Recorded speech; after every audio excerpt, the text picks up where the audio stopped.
দিনাজপুর চিরির বন্দরে পৈতৃক সম্পত্তি ভাগাভাগিকে কেন্দ্র করে ছেলের হাতে বাবা ও সৎ ভাই খুনের মর্মান্তিক ঘটনা ঘটেছে। এ ঘটনায় আরও এক ভাই গুরুতর আহত হয়েছে।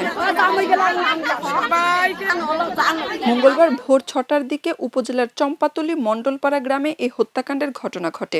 ঘটনার পর অভিযুক্ত দুই ভাই পালিয়ে গেছে। নিহতরা হলেন উপজেলার চম্পাতলী মণ্ডলপাড়া গ্রামের বাবা দুদুল মিয়া এবং তার প্রথম পক্ষের ছেলে কাবিল হোসেন। আহত হাবিল হোসেনকে স্থানীয়ভাবে চিকিৎসা দেওয়া হচ্ছে বলে জানা গেছে।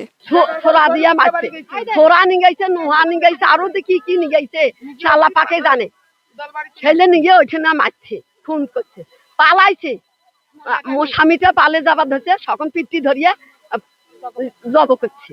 চিরির বন্দর থানার অফিসার ইনচার্জ মাহমুদুল নবী ঘটনার সত্যতা নিশ্চিত করে বলেন, সম্পত্তির অংশীদারিত্বের ভাগাভাগি নিয়ে কথা কাটাকাটির এক পর্যায়ে অভিযুক্তরা ধারালো অস্ত্র দিয়ে বাবা দুলু মিয়ার বুকে উপর্যুপরি ছুরিকাঘাত করে। অতিরিক্ত রক্তক্ষরণে ঘটনাস্থলেই তার মৃত্যু হয়।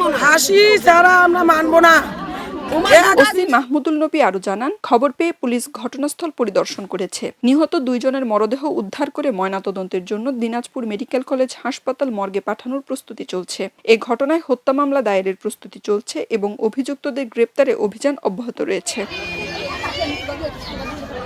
খবরের কাগজ, নিখাত, নির্ভীক, নিরপেক্ষ।